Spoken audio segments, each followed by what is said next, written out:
दुनिया भर से सनातन धर्म की सारी खबरों से रहना चाहते हैं अपडेट, तो सब्सक्राइब करें द साइंटिफिक हिंदू को।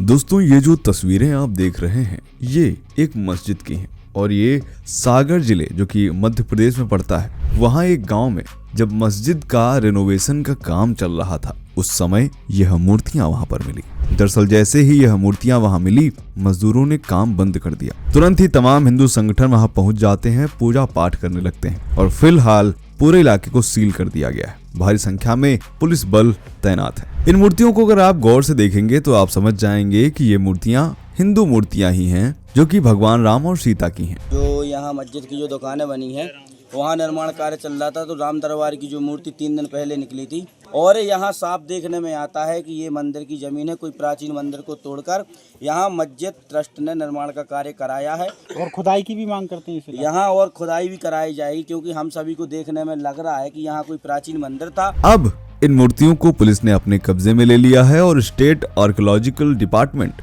इन मूर्तियों की सच्चाई पता लगाएगा। अब सवाल ये उठता है दोस्तों कि आज के समय में अगर ऐसी मूर्तियां मिल रही हैं तो डेटा का जमाना है, मोबाइल का जमाना है। वहीं बाबरी मस्जिद के केस में ये कह दिया गया था कि अरे ऐसा कुछ नहीं था, बाबरी मस्जिद से मूर्तियां कुछ नहीं निकली हैं, वहां तो हिंदू संगठनों ने जाकर के मूर्तियां प्लांट कर दी थी, यानी रख दी थी। तो उनसे पूछना चाहूंगा कि ये क्या है। अब इससे पहले संभल में भी कुछ ऐसा ही मिला था, वो क्या था?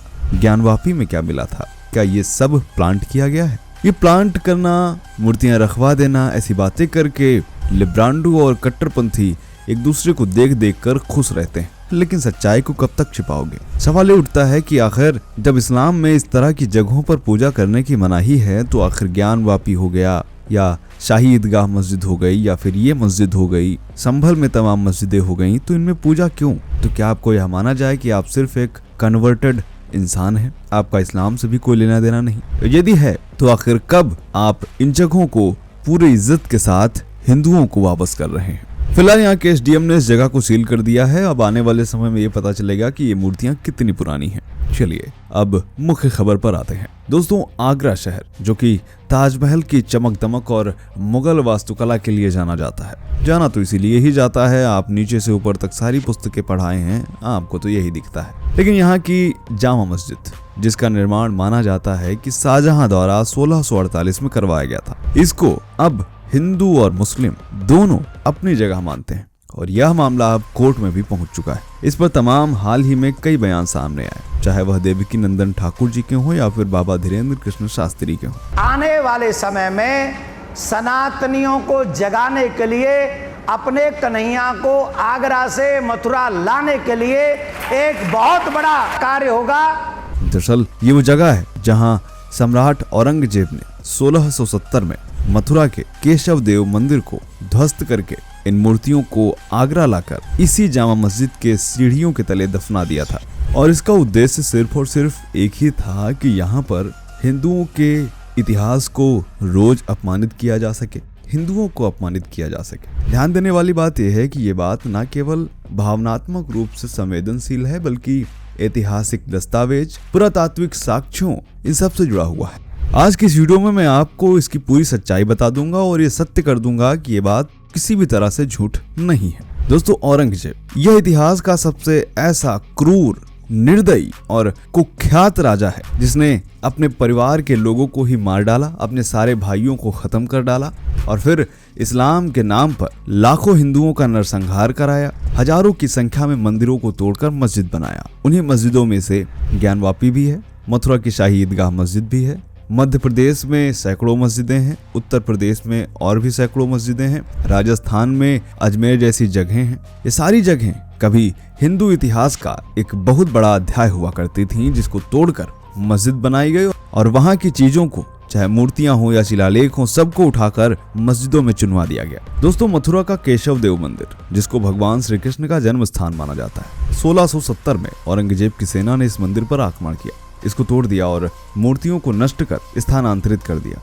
मशीर आलमगीरी में इसका जिक्र है, जो कि औरंगजेब की आधिकारिक जीवनी है, उसमें इस मंदिर के विनाश का उल्लेख किया गया है। टेवर्नियर, जो कि एक ट्रेवलर थे, ये 1640 से 70 के बीच भारत आए ऐसा माना जाता है। इनकी एक पुस्तक प्रकाशित हुई 1676 में जिसका नाम था ट्रेवल्स इन इंडिया। इसमें उन्होंने साफ साफ लिखा कि मुगलों ने हिंदू मंदिरों से बड़ी छोटी मूर्तियां जो कि कीमती रत्नों से सज्जित थी आगरा ले जाकर नवाब कुदिसा बेगम की मस्जिद की सीढ़ियों तले दफना दी ताकि लोग हमेशा उन पर पैर रखें। इसके अलावा ब्रिटिश आर्कियोलॉजिस्ट हैं जिनका नाम है अलेक्जेंडर कनिंघम। इन्होंने 1882 से 83 की अपनी report of a tour in eastern Rajputana में टैवर्नियन के वर्णन का हवाला दिया और उसको वेरीफाई किया। इन्होंने कहा कि यह जामा मस्जिद से ही संबंधित है। कनिंघम ही एएसआई के संस्थापक थे। इन्होंने लिखा कि जब इन्होंने जामा मस्जिद की जांच की तो वहां पर तमाम कमल के फूल हिंदू मूर्तियां थी।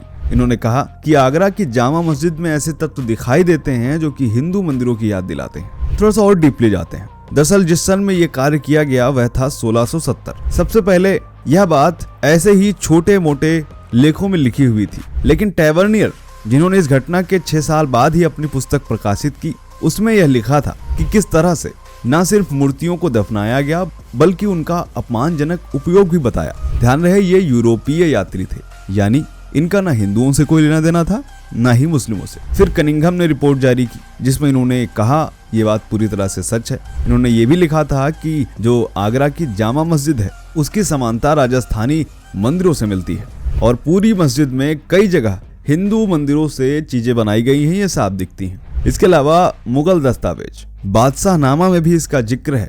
इसके अलावा अभी तक पुरातात्विक प्रमाणों की बात नहीं आई है क्योंकि यहाँ पर कोई खुदाई ही नहीं हुई है, लेकिन अगर इन पुस्तकों का हवाला देकर ही जिन जिन मस्जिदों की खुदाई हुई है वहां पर सबूत मिले हैं। एग्जाम्पल के लिए आप ज्ञानवापी मस्जिद को ही ले सकते हैं। बस इसमें एक ही विघ्न आ रहा है, वो है प्लेसेस ऑफ वर्शिप एक्ट। यह विवाद 1990 के दशक से चल रहा है, लेकिन 2019 के अयोध्या फैसले के बाद तेज होता है। जामा मस्जिद पर पहली PIL 2021 में मथुरा कोर्ट में दायर की गई जिसमें ASI सर्वे की मांग की गई थी। फिर 2023 में श्री कृष्ण जन्मभूमि सेवा ट्रस्ट ने आगरा सिविल जज कोर्ट में मुकदमा दायर किया और कहा हमें मूर्तियां पुनः दिलाई जाएं ताकि हम मथुरा मंदिर में इन्हें स्थापित कर सकें। फिर 2024 में मामला इलाहाबाद हाई कोर्ट पहुंचता है और फिर जुलाई 2024 में जस्टिस मयंक कुमार जैन ने ASI को जवाब दाखिल करने का आदेश दिया। फिर आज भी यह मामला चल रहा है। इस समय की स्थिति यह है कि इसकी सुनवाई हो रही है और इसकी पिछली सुनवाई 15 मार्च 2025 को हुई थी और इसके बारे में लोग ये कह रहे हैं कि ये सिर्फ मुस्लिम समुदाय को भड़काने की कोशिश की जा रही है, हिंसा फैलाने की कोशिश की जा रही है और यह ध्रुवीकरण की राजनीति की जा रही है, ऐसा कहा जा रहा है। लेकिन दोस्तों हैरानी की बात यह है कि चलिए हिंदू समाज ध्रुवीकरण का कार्य कर रहा है। आप तो संविधान को मानते हैं, आप तो संभल जैसी जगहों पर जब ASI की टीम आती है तो आप उसे भगा देते हैं, ज्ञानवापी में उन्हें सर्वे नहीं करने देते। इसका क्या मतलब है? क्योंकि आपको इतिहास पता है और हिंसा करते हैं, जैसे कि संभल और ज्ञानवापी जैसे मामलों में तमाम जगह हिंसा हुई, जहां 2024 में ही 5 से ज्यादा मौतें होती हैं इस हिंसा के कारण।